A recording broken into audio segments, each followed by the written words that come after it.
Ok, vamos a leer el Salmo 116. Salmo 116. Y vamos a leer desde el versículo 1 hasta el 10. Y vamos a hablar un poco de lo que es la resurrección desde la perspectiva divina, pero vista desde el Antiguo Testamento. Y vamos a leer en el nombre del Señor Jesucristo. Amo a Jehová, pues ha oído mi voz y mis súplicas, porque ha inclinado a mí su oído. Por tanto le invocaré en todos mis días. Me rodearon ligaduras de muerte. Me encontraron las angustias del Seol. Angustia y dolor había yo hallado. Entonces invoqué el nombre de Jehová diciendo: Oh Jehová, libra ahora mi alma. Clemente es Jehová y justo. Sí, misericordioso es nuestro Dios. Jehová guarda a los sencillos. Estaba yo postrado y me salvó. Vuelve, oh alma mía, a tu reposo, porque Jehová te ha hecho bien.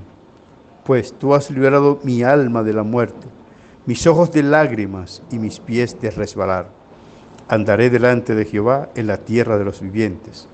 Creí, por tanto hablé, estando afligido en gran manera. Vamos a orar. Padre, gracias te damos en el nombre del Señor Jesús. Ayúdanos en este día a hablar esta palabra, en lo que hemos traído, Dios mío, en lo que hemos presentado con respecto a la resurrección. Guíanos en el nombre de Cristo Jesús. Amén. Tomen sus asientos y vamos a hablar entonces desde la resurrección vista desde el Antiguo Testamento. Vamos a hablar primero antes de la ley, vamos a hablarlo en la ley. O sea, después de la ley me refiero sobre todo los salmos, que este salmo que hemos leído, y los profetas. Y es necesario que tratemos de analizar todos estos puntos importantes, todas estas perspectivas, para que se pueda vislumbrar de alguna manera la importancia de la resurrección y el proyecto que Dios ha mostrado desde siempre con respecto a la resurrección. Este es un salmo mesiánico, el que acabamos de leer, el Salmo 116, y más claro no se puede hablar. Ese salmo está diciendo que el que habló, el que escribió, o por lo menos de quien se está escribiendo, en un sentido retórico, estaba sufriendo y estaba llorando. Acuérdense que mi teología dice que Jesucristo sufrió en el infierno. Y me atrevo a decir que lloró en el infierno.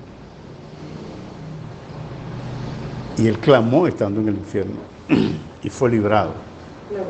Entonces, cuando dice, andaré en la tierra de los vivientes, vea la expresión, andaré en la tierra de los vivientes.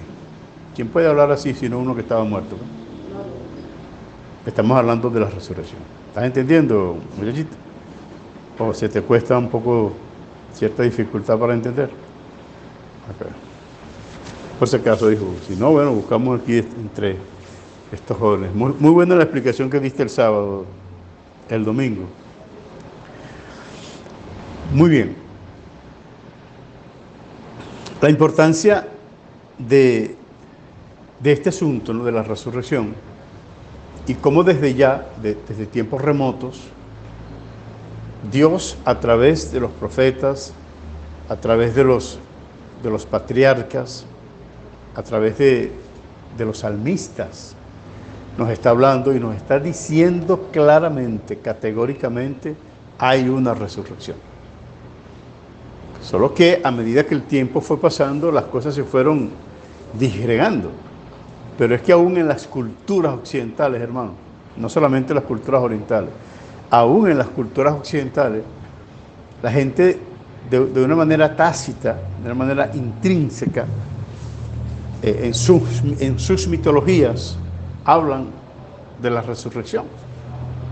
Incluso para acá, para los pueblos sudamericanos, centroamericanos, También pues habían culturas que hablaban de la resurrección. Aquí en Venezuela se creía, había una tribu, no recuerdo exactamente cuál era la tribu, que ellos hablaban de Amalivaca, Amalibacá, o Amalihuaca también decían. Y según como lo pintaban, era un hombre rubio con una túnica blanca. Ellos hablaban de eso. Búscalo en la, de repente por Google hay alguna información con respecto a eso. Ve el dato curioso con relación a esto, lo que dice el libro de Job, capítulo 19, versículo 25. Y cabe destacar, hermanos, que Job, según se cree, o fue contemporáneo con Abraham, o fue antes de Abraham, probablemente. A Job se le llamó el más grande de los orientales. Probablemente haya sido antes que Abraham, porque después que Abraham llegó a la escena, Abraham vino a ser el más grande de los orientales. Y no solamente de los orientales, después de Jesucristo, en cuanto a promesa, Abraham es el hombre más grande de la historia de la humanidad. Después del Señor Jesucristo, en cuanto a promesa se habla, porque a él se le dio la promesa de que en él serían benditas todas las naciones de la tierra, todas las familias de la tierra. Pero precisamente y curiosamente hablando, Abraham entendió que iba a recibir esa promesa por medio de resurrección. Ahorita vamos a tocar ese punto, pero primero vamos a ver lo que dice Job, capítulo 19 y versículo 25. Sí, léelo.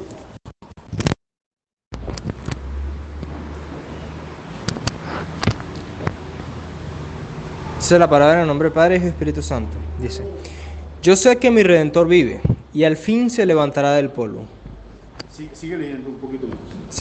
Y después de esta mi piel rota, y desde mi propia carne tengo que ver a Dios, al cual yo tengo que ver por mí, y mis ojos lo han de ver, y no otro, aunque mis riñones se consuman dentro de mí. Curiosa, gracias, Satiel. Curiosa la forma como Job está hablando de una resurrección, pero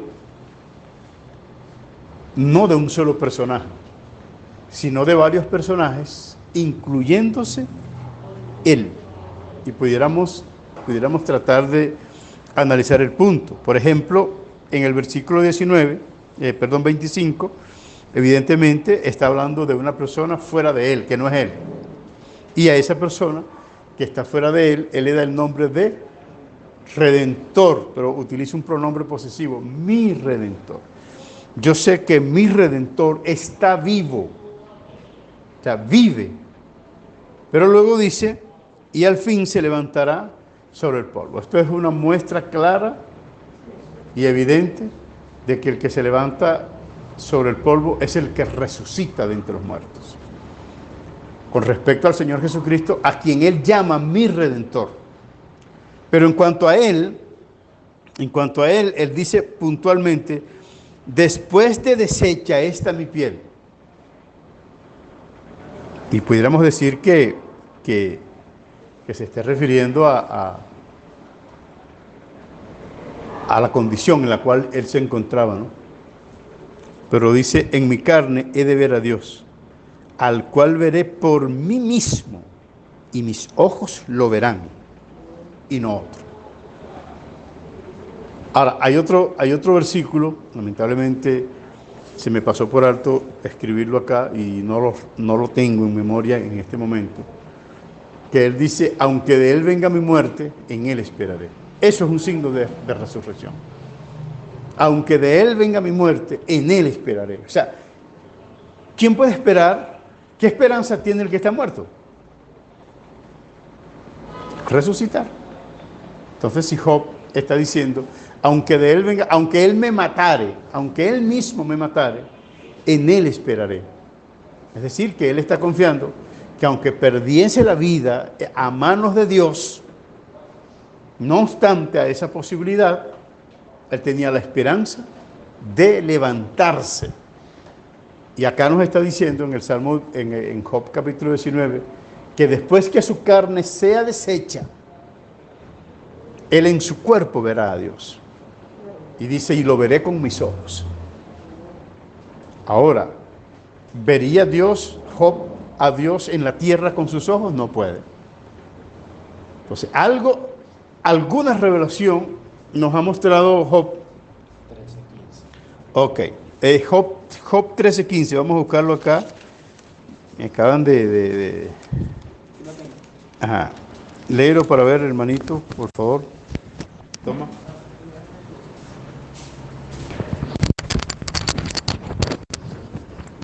En el nombre del Padre y del Espíritu Santo dice: He aquí, aunque me matare, en él esperaré, pero defenderé delante de él mis caminos. No está dispuesto a defenderse delante de Dios. Pero dice, aunque él me mate, yo espero en él. Me llama la atención esta forma, de una forma tácita, cómo se está hablando de la resurrección de entre los muertos. El versículo 16 también dice algo. ¿Qué dice? Pero a ver, léelo. Y él mismo me será salud, porque no entrará en su presencia el hipócrita. O sea, dice que de alguna manera indica que él mismo le daría vida. Sí. No sé cómo diga la otra versión, pero este dice: mismo me dará salud. O sea, de alguna manera indica que ese mismo le dará vida. Entonces ya podemos notar que la idea de la resurrección está. Todavía no hemos hablado del pacto de Dios con Abraham, pero ya existe la idea de la resurrección. La vimos en Adán, en Edén, vimos la idea de la resurrección.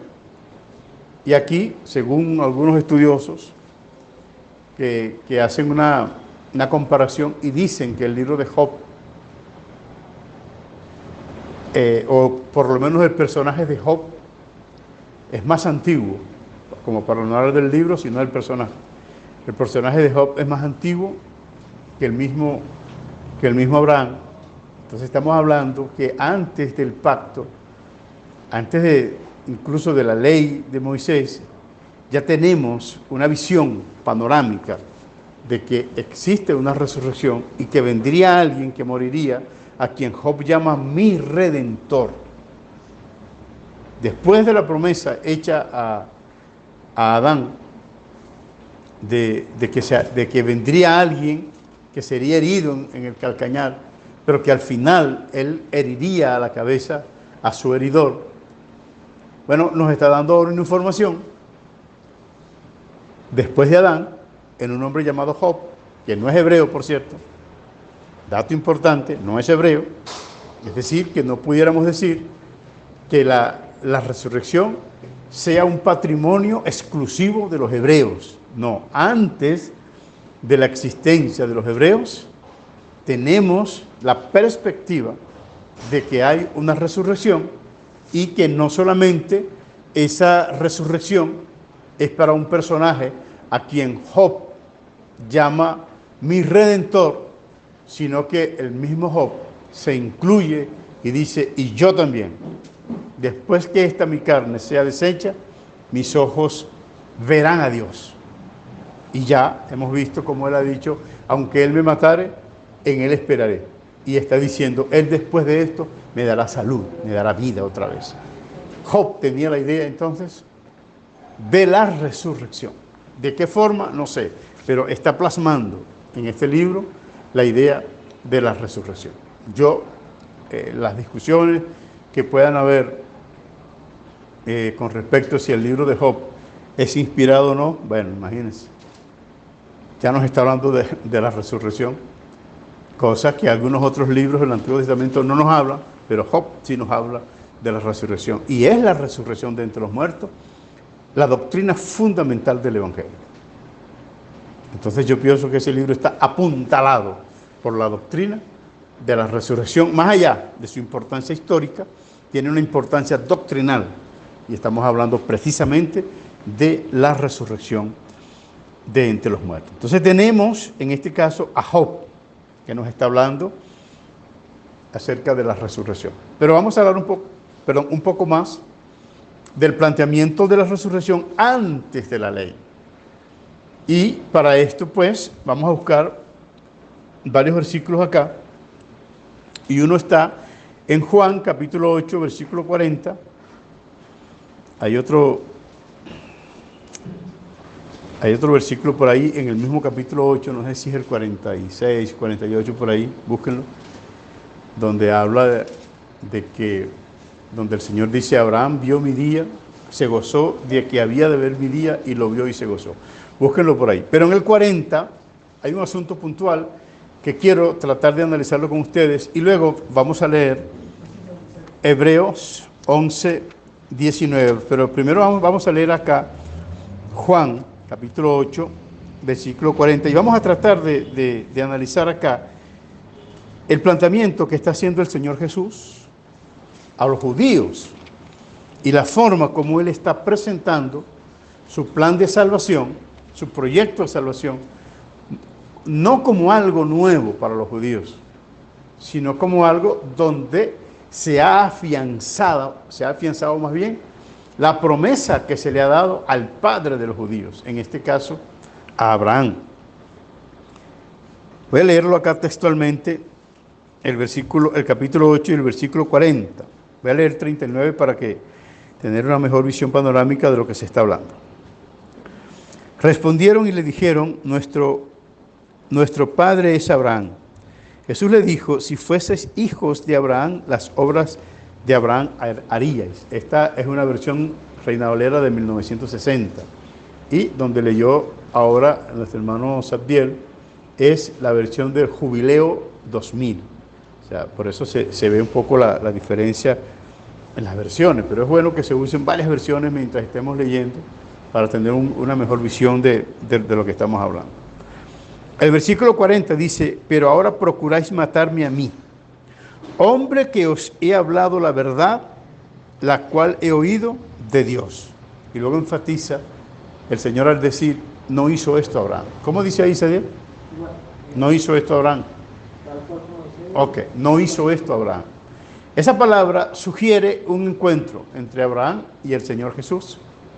Y sugiere que lo que está sucediendo en ese momento con el Señor Jesús y los judíos es la repetición de lo que aconteció con el maestro en otra ocasión, pero ahora con Abraham, evidentemente con resultados distintos, porque acá a Cristo, por haberle presentado el proyecto de salvación al pueblo judío a través de la resurrección, a través de la muerte y de la resurrección, quieren matarlo.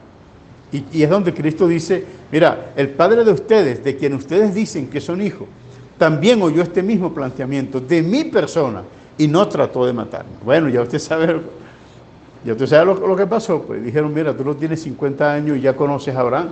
Pero si usted sigue leyendo ese capítulo 8, se dará cuenta que al final ellos tomaron piedra para apedrear al Señor Jesús. O sea que en realidad las palabras fueron duras y fueron contundentes, les conmovió esa parte y dijeron: no, esto me está blasfemando, vamos a matarlo. Entonces, Cristo le está diciendo a los judíos: ya yo les hablé este proyecto a Abraham. Abraham conocía del proyecto de la resurrección de entre los muertos. Veamos entonces que a medida que se ha ido manifestando el plan de salvación, que se ha ido desarrollando a través de los tiempos, la progresividad del proyecto o de la revelación del proyecto, porque el proyecto es eterno, y si es eterno no tiene progresividad, pero la revelación de ese proyecto sí obedece a un plan de desarrollo, a un plan que se está manifestando y se va exponiendo conforme al tiempo, conforme a los personajes, pero la idea es la misma: manifestar la obra redentora de Jesucristo a través de la resurrección de entre los muertos. Ya lo hemos oído cuando el apóstol Pablo dijo: si Cristo no resucitó, nuestra fe es vana. Y no solamente que es vana, ustedes todavía están en pecado. Bueno, él se incluyó y dijo: todavía estamos en pecado y somos los más dignos de conmiseración de todos los hombres. Es un punto que tiene que ser considerado obligatoriamente por los estudiosos de la Biblia, los estudiosos de la doctrina apostólica, de la doctrina cristiana. Y pues la resurrección, como les estoy diciendo, es el punto más firme, la columna vertebral de todo el planteamiento de la revelación de la doctrina de Cristo. Esta es la parte más fundamental, es la única que el apóstol Pablo toma para decir, si eso no sucedió, nos come el bicho. Así que los que murieron en Cristo, perecieron. Se los llevó el bicho, se los llevó Mandinga.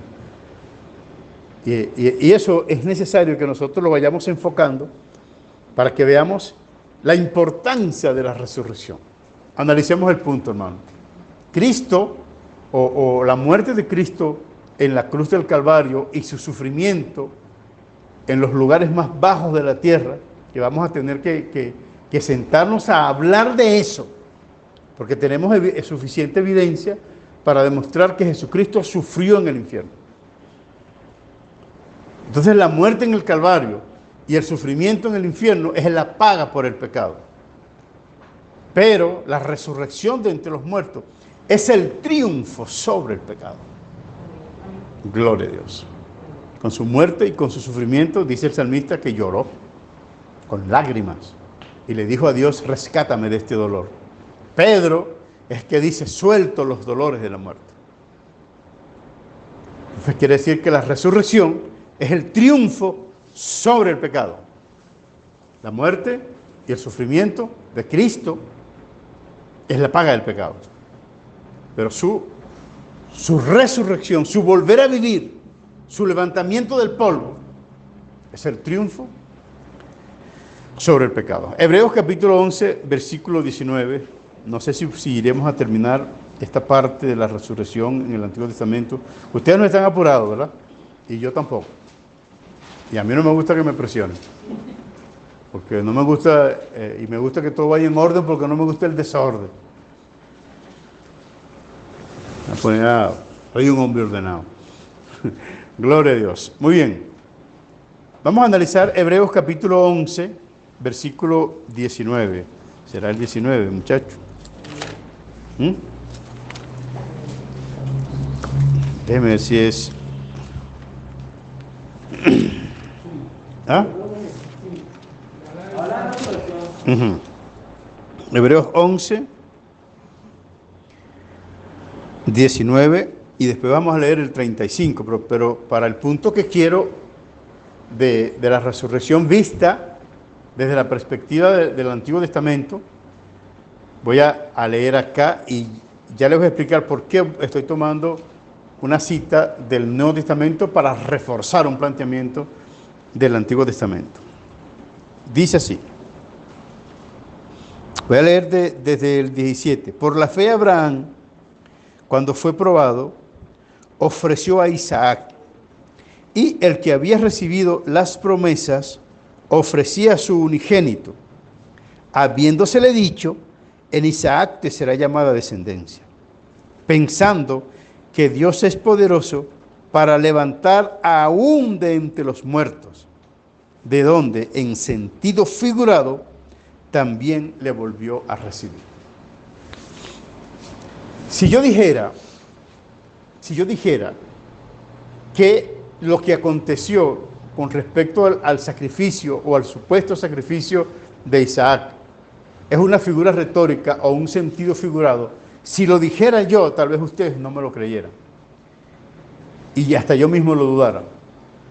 Y si ustedes no me lo creyeran, yo no tendría inconveniente en que no lo creyeran. Solamente yo diría, bueno, esa es una forma que yo tengo de pensar, pues yo lo creo así. Pero no lo estoy diciendo yo lo estoy repitiendo. Y no lo está diciendo ni siquiera el escritor del libro de los Hebreos.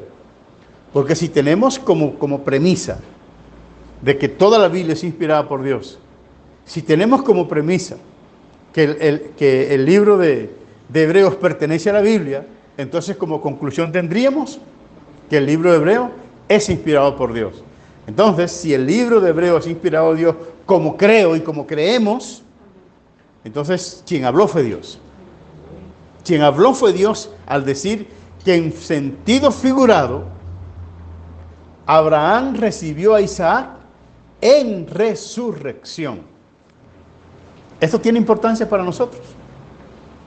¿Qué importancia le podemos dar a ese sentido figurado que nos está dando el escritor de la carta a los Hebreos al decirnos que en sentido figurado, Abraham recibió a Isaac en resurrección, y sobre todo cuando nos está diciendo que una de las causas por las cuales Abraham ofreció a su hijo es porque él conocía plenamente las capacidades de Dios para resucitar a los muertos y la firmeza de Dios, la fidelidad de Dios, que si él le prometió que en Isaac sería llamada descendencia, aún de las cenizas de Isaac, Dios sacaría la descendencia. Es decir, que una de las causas por las cuales Abraham trata de entregar a Isaac sinceramente, lo estaba haciendo sinceramente, es porque él creía que aún de las cenizas Isaac podía resucitar. Y no solamente que podía resucitar, iba a resucitar, porque él creyó con firmeza la fidelidad de Dios que le prometió en Isaac que será llamada descendencia. Es importante la forma como enfatiza el escritor de los Hebreos las palabras. Vea cómo las enfatiza en el versículo 18, dice, habiéndosele dicho en Isaac te será llamada descendencia. Eso en condiciones normales trae un problema de oxímoron, un oxímoron en nosotros, porque nos está diciendo que es un problema contrario en su propia base. Dios te dice, ese es el hijo, yo te lo di. Tu esposa no puede dar a luz, es una viejita ya mascando el agua, ya pasó la costumbre de las mujeres, es decir, el periodo menstrual, ya no está ovulando. Aparte de eso, su vientre es estéril, no hay forma posible de que esa mujer dé a luz. No hay forma posible de que sea embarazada ni que no hay forma. Pero yo te voy a demostrar que yo soy Dios y van a ser un hijo de donde no hay posibilidades. Van a ser un hijo. Milagro, hermano. Milagro grande.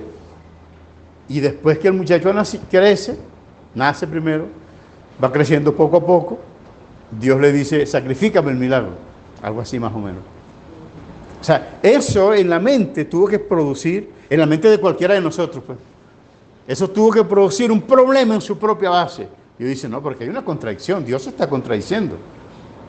Yo recuerdo que cuando estábamos, la última vez que fue a Perú, ya yo les conté que el carro se volteó y le cayó en la cabeza a una niña, en el cuello, entonces oramos por ahí. Bueno, ya yo les conté lo que pasó.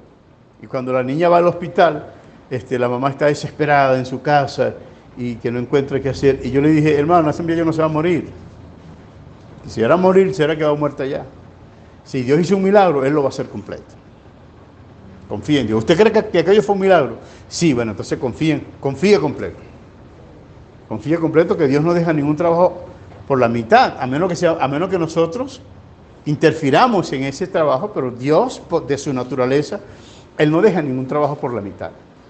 Pero sin embargo, para con nosotros, ¿cómo pudiéramos entender que una vez que ha pasado algo tan importante como el nacimiento de Isaac, por lo imposible de la idea, sucede y ahora ese milagro, Dios me está diciendo, mátalo. Y yo lo voy a agarrar como si nada y lo llevo a matar, y en el camino lo que le digo al muchacho es, Dios proveerá. Ahí hay un planteamiento ulterior, hay un planteamiento más importante, hay un planteamiento superior. Abraham no hizo eso como un loco, no, yo creo, Dios, yo tengo fe solamente, no, él tenía certeza, y esa es la fe, el producto de una promesa. Dios le hizo una promesa, y él confió en esa promesa, pero ¿cómo la confió? ¿A través de qué? De la resurrección. Y dice el escritor de los Hebreos, en sentido figurado, Abraham recibió a Isaac en resurrección. El escritor de los Hebreos nos está diciendo, Isaac resucitó. En sentido figurado. Entonces ahí ya está el planteamiento de la resurrección. ¿Me estoy haciendo entender, hermanos? ¿Me estoy haciendo entender? ¿Quién quiere compartir con sus propias palabras lo que estoy tratando de hablar? Para ver hasta qué punto me he hecho entender en base a lo que hemos hablado de la resurrección. Tiene que ser para hoy, yo.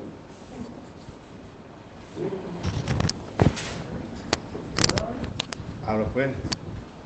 ¿Quién quiere hablar?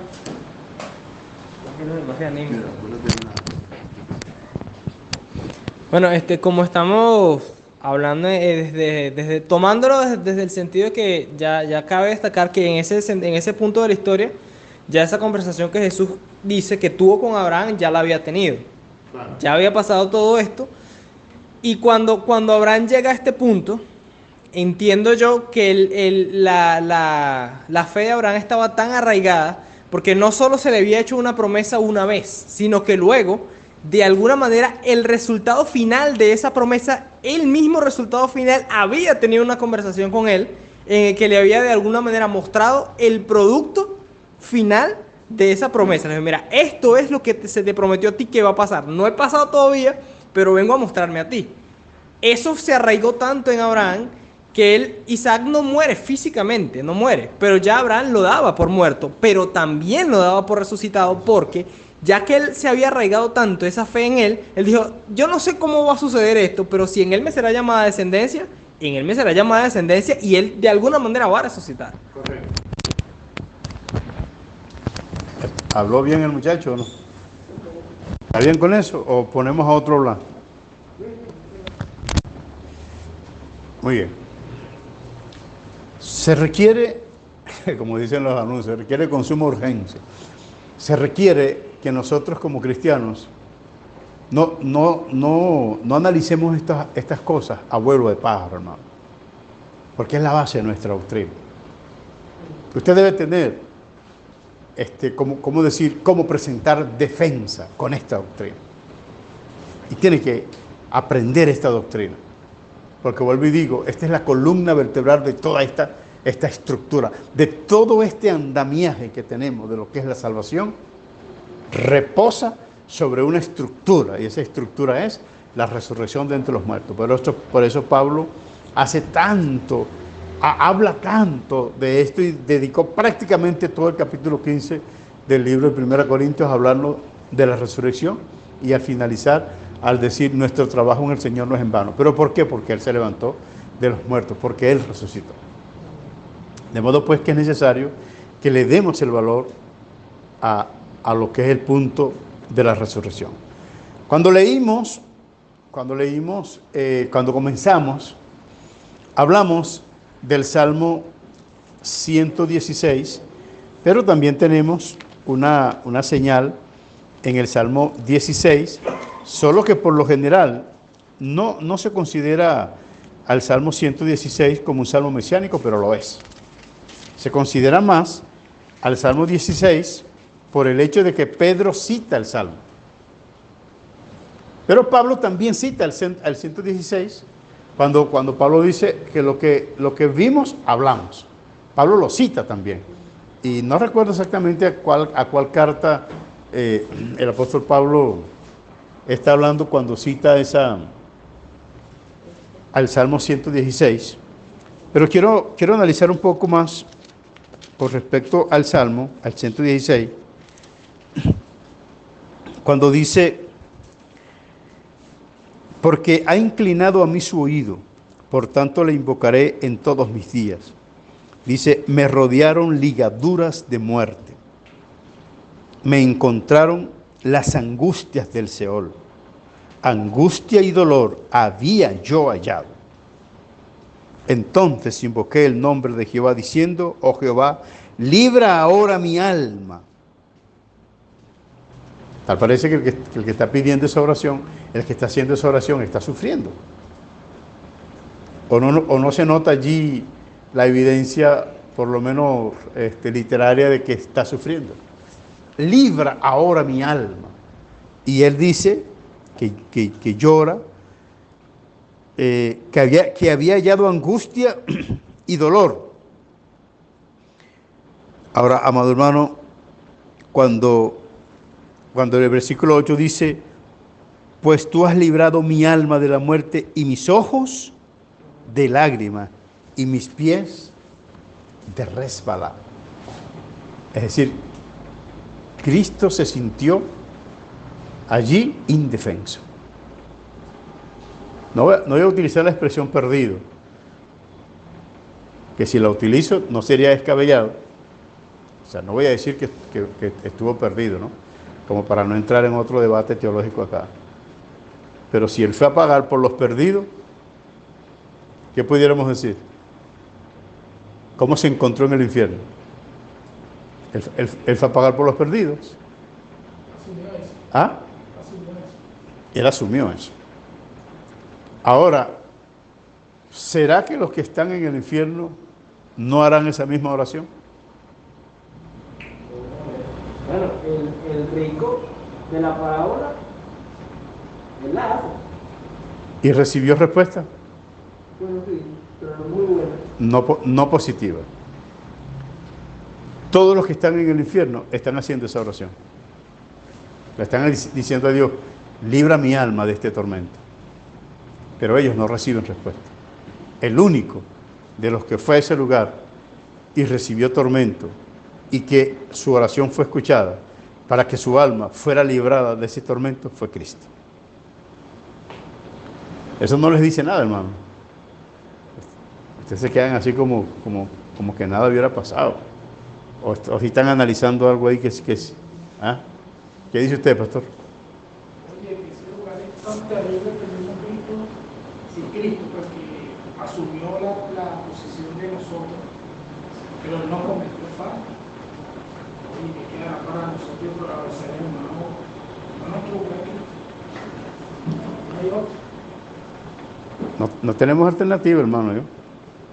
Debemos afianzar nuestra esperanza en el Señor Jesucristo. Y estas cosas no se las estoy diciendo como para darle miedo. Y dijera mi papá, aunque debería darle un poquito de miedo, para que no vayan para allá. O para que no vayamos hacia allá. Y de allí nuestro temor de ese lugar y nuestra confianza en la resurrección del Señor Jesucristo. Con razón, Pablo dice, nuestro trabajo no es en vano. Con razón, dice el apóstol Pablo estas palabras. El hermano Sadiel quiere decir algo.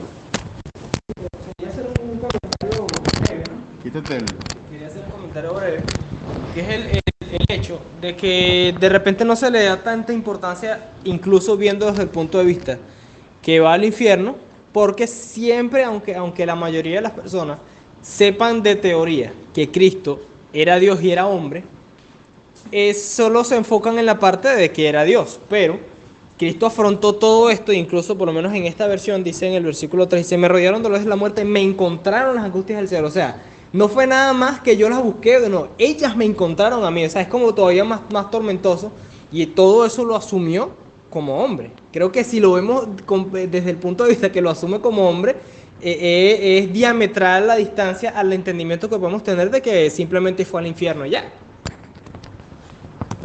Me encontraron. Estas angustias andaban buscando a alguien y encontraron al Señor. Hermano, sí. Bueno, hay un versículo, creo que es el Salmo 90 y algo, 90, no recuerdo, pero dice así, y he de pagar lo que no robé. He de pagar lo que no robé. Y eso es algo, pues. Es decir, las angustias andaban buscando al ladrón. Pero ¿a quién encontraron? Al inocente.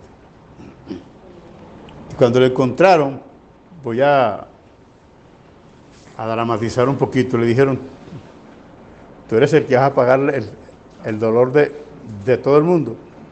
Y dijo, sí, bueno, te estamos esperando.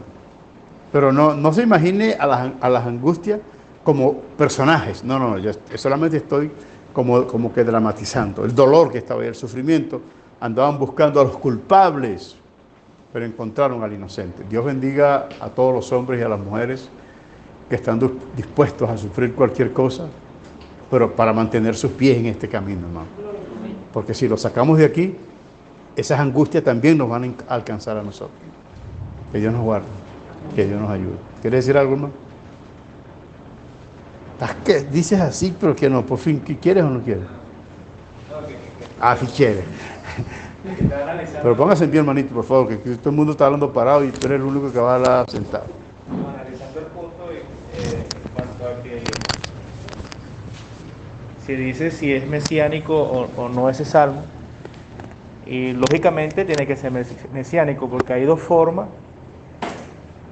de rogar en el infierno. Una es rogar injustamente y rogar y ser respondido justamente. A Lázaro se le respondió justamente porque él estaba pagando por lo que por lo que había hecho. Al rico, perdón. Jesús también oró. Y hay una diferencia, que eso pertenecía, o sea, esa respuesta de ese salmo pertenecía a Jesús, pues, porque a él sí se le fue oído. Gracias, hermano. La importancia de que analicemos bien la resurrección. Ustedes deberían, cuando salgan de aquí, quedarse pensando toda la semana sin comer de la resurrección hasta que vengamos para la próxima semana. Van a venir bien bonitos. ¡Qué yuito! El gaitico, como dicen en mi tierra. Dígame ese hombre que venga acá y el gaitico.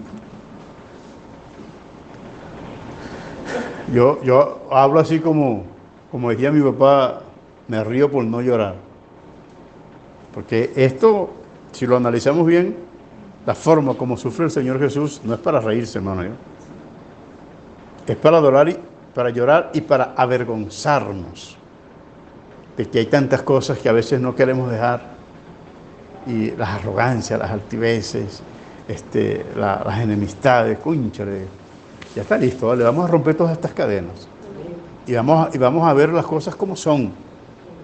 Cristo sufriendo por nosotros, y glorificamos a Dios que sufrió por nosotros, primero que murió por nosotros, segundo que sufrió por nosotros, tercero que resucitó por nosotros, cuarto que subió a la presencia del Padre por nosotros, y quinto que regresará por nosotros. Todo lo hizo por nosotros. Bendito sea el nombre del Señor Jesucristo. Y eso lo debemos, pues, a la resurrección. El Salmo 16:9, ¿quién lo quiere leer, por favor?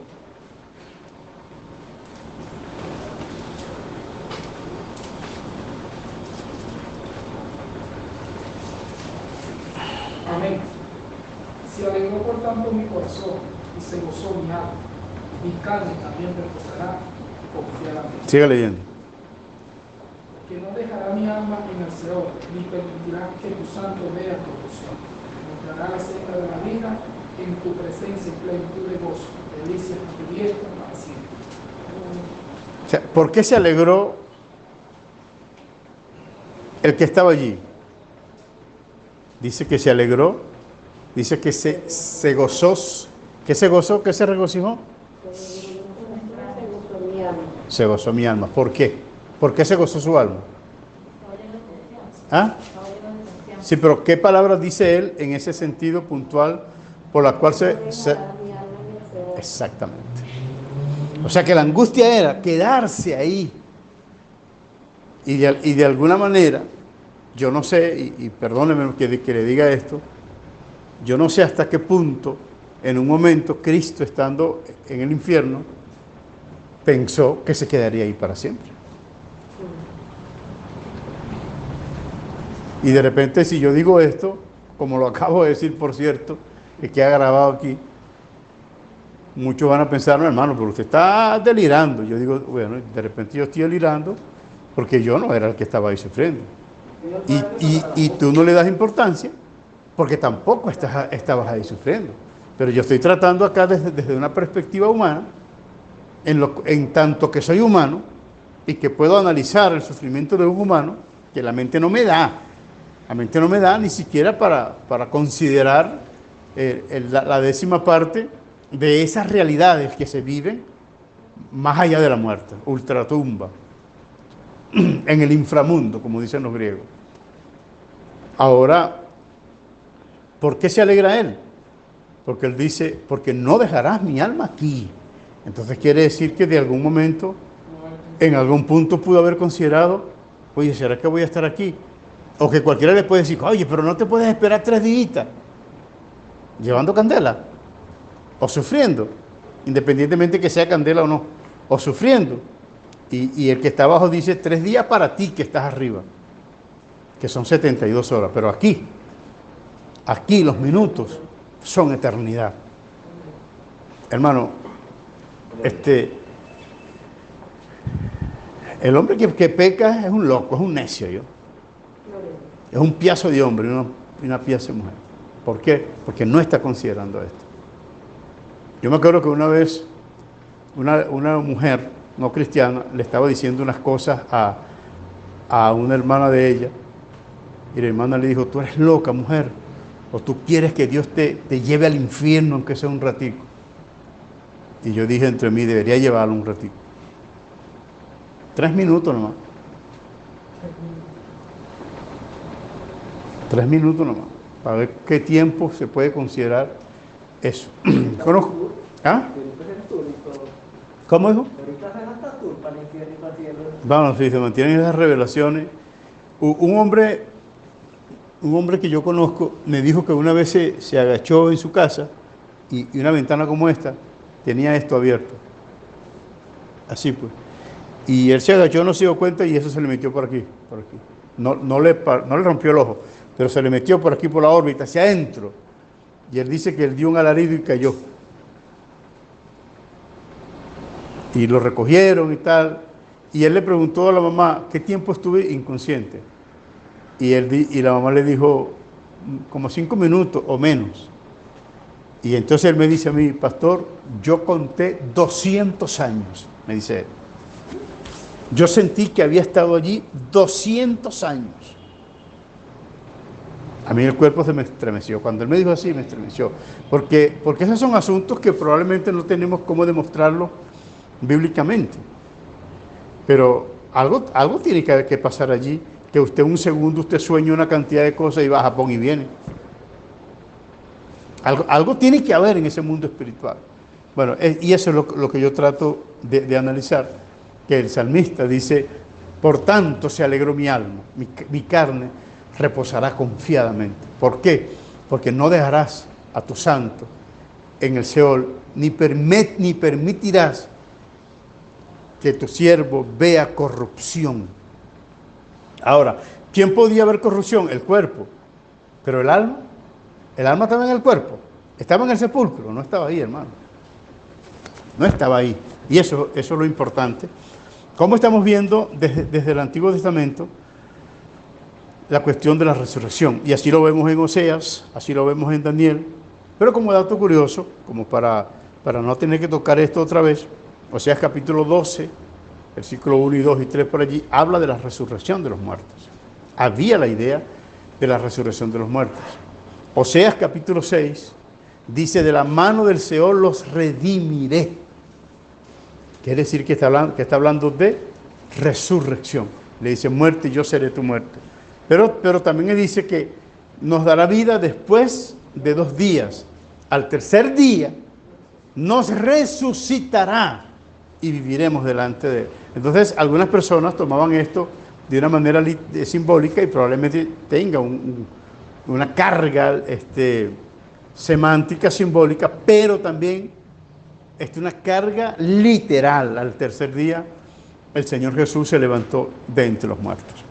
Pero vea la forma como se va todo manejando,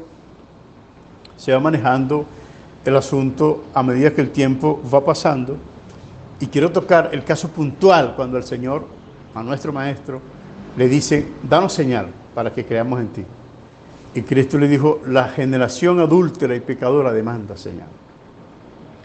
Pero señal no le será dada, sino la señal del profeta Jonás. Vea esto, hermano.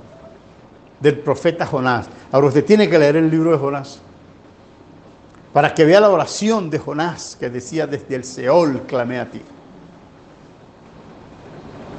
Pero ¿de qué Seol? Él está hablando de la muerte. Hay algunos que dicen que Jonás murió en el vientre del pez, y yo a veces tiendo a creerlo, porque Cristo tomó ese punto como comparación y dijo: esa es la señal perfecta de lo que yo soy. ¿Cuántas señales existen, hermano? Y Cristo utilizó otras, por ejemplo, con respecto a su muerte.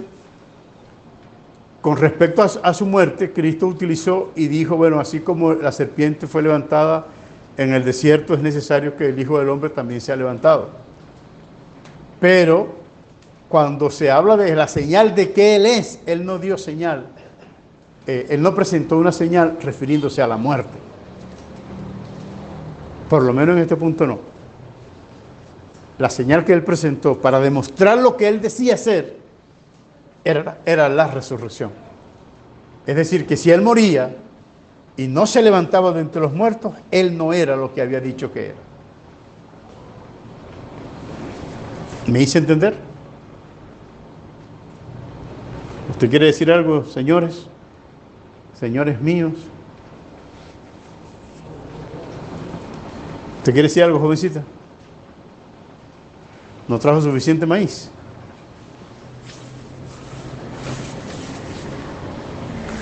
¿Usted es joven? Ok, vamos a continuar entonces hablando y vamos a analizar Hebreos capítulo 11, versículo 35. Ya con esto pudiéramos ir tratando de amainar, cosa de que la semana que viene pudiéramos probablemente terminar el tema de la resurrección de entre los muertos y ver la importancia de lo que venimos hablando, de la forma de vencer la muerte es levantarse de ella, es decir, vivir otra vez. Y eso es lo que el Señor Jesús nos ha estado indicando, nos ha estado mostrando. Hebreos capítulo 11, versículo 35. ¿Lo tienes ahí? Léelo, por favor. En nombre del Padre y Espíritu Santo. Las mujeres recibieron sus muertos por resurrección, unos estirados menospreciando la vida para ganar mejor resurrección. Ok. Este versículo a mí siempre me ha puesto como que a pensar mucho, porque a veces como que siento como que no lo entiendo bien, pues. Pero dice que las mujeres recibieron a sus muertos en resurrección. Y voy a hablar por lo menos de dos de ellas. Una es la mujer de Sunem, la que se le murió el hijo, y es una cuestión muy parecida a lo de Sara con Isaac, a lo de Abraham, claro, guardando la distancia, ¿no? Porque Eliseo le promete un hijo a la mujer y le dice, ¿qué quieres que yo te dé, que haga por ti? Y le dijo, no, vale, yo estoy bien, yo vivo aquí en mi ciudad y yo tengo todo. Entonces viene el siervo de Eliseo y le dice, esa mujer no tiene hijo, ¿eh? ¿Cómo así? No tiene hijo. Entonces le dijo, llámala acá. Y cuando le llamó le dijo, el año que viene por este tiempo abrazarás un hijo. Y la mujer le dijo, concha, no te burles de mí, ¿qué tal? Y, no, tranquila. Efectivamente, el año siguiente la mujer parió. Y no significa que parió y que pasó un año preñada la mujer. No. Él dijo, el año que viene por este tiempo abrazarás un hijo. No dijo que lo iba a parir un año. No. Pero yo conozco una mujer que tenía 3 años preñada, según ella. Pero según su cálculo y su revelación y su profecía, llevaba 3 meses. Y yo le dije, es un elefante que tienes ahí, porque ¿qué animal demora tanto para nacer, pues? Entonces me dijo, eso es un misterio. Yo digo, tiene que ser un misterio, ¿verdad? Porque yo nunca he visto esto, ni Cristo, pues. Cristo duró igual, 9 meses igual que todos los muchachos. La gente se inventa broma, hermano. De verdad. Bueno, entonces esa mujer de Sunem, Eliseo le ofrece el muchacho y de verdad se lo dio. Y eso no lo vamos a discutir ahorita, hermano. Eso lo agarra mucha gente también para estar prometiendo cosas que no puede dar. Pero algo tuvo que haber tratado Dios con Eliseo para darle ese hijo a esa mujer. No lo vamos a discutir más. Lo cierto fue que en un momento dado el muchacho se murió. Bueno, imagínense, una mujer ya viejita, media bejuca, tiene un solo hijo y se le muere. Eso ha tenido que ser un escándalo muy grande. Bueno, esta no lloró. Esta no lloró. No dijo nada. Le dijo al siervo, ensíñame un burro. Yo a veces me pongo a analizar esto, ¿no? Y yo dijo, wow, porque tenía esa mujer en el corazón. Pues. ¿Sabe lo que tenía, hermano? Esperanza en la resurrección, confianza. Porque metió el muchacho en el cuarto, lo tapó y se fue a Eliseo. Pero Eliseo cuando la vio dijo, esa mujer está angustiada de espíritu. Y Dios no me ha revelado lo que está pasando. Y cuando llegó el saludo que la mujer fue, le dijo fue, yo te pedí hijo a ti. Atrevía la mujer. Iba brava, vale, hasta con razón. Yo te pedí hijo a ti. O sea que esas mujeres atrevidas desde ahorita, eso es viejo. Eso es viejo. Pero yo me pongo a analizar, ¿no? Ella está hablando desde el dolor de su alma, pues, desde la amargura de su alma. Yo te pedí hijo a ti. ¿Pero qué es lo que pasa? Entonces, bueno, que el muchacho se murió. Así que vamos a ver cómo resolvemos este problema.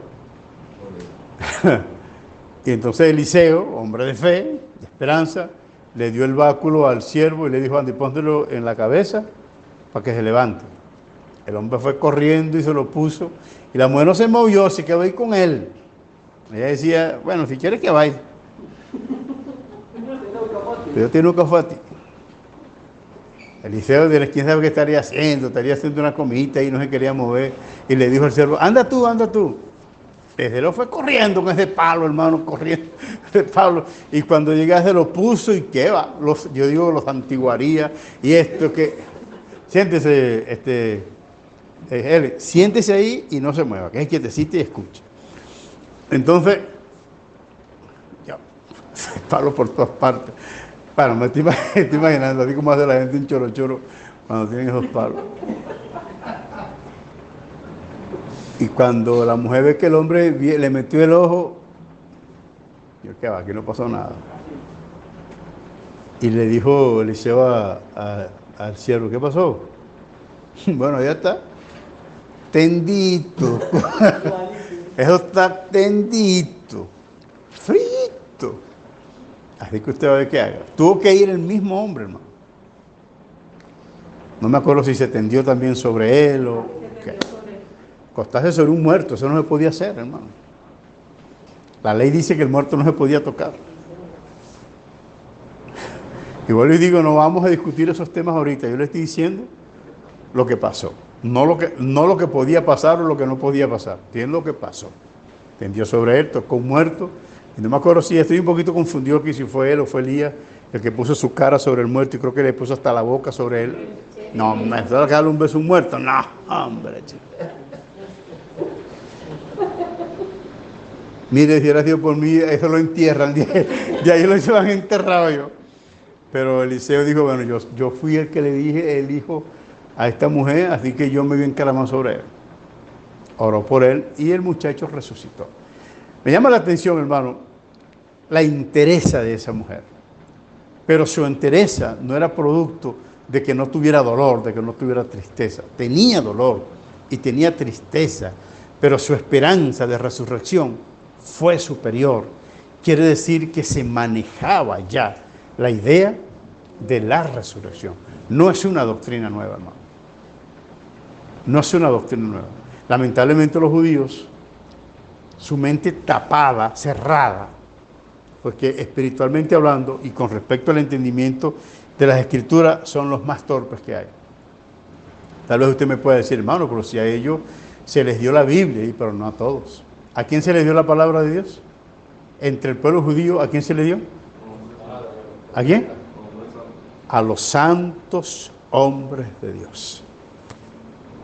Al pueblo de Israel, a los santos hombres de Dios. Ciertamente fue en el pueblo de Israel, pero ¿por qué no la entendieron?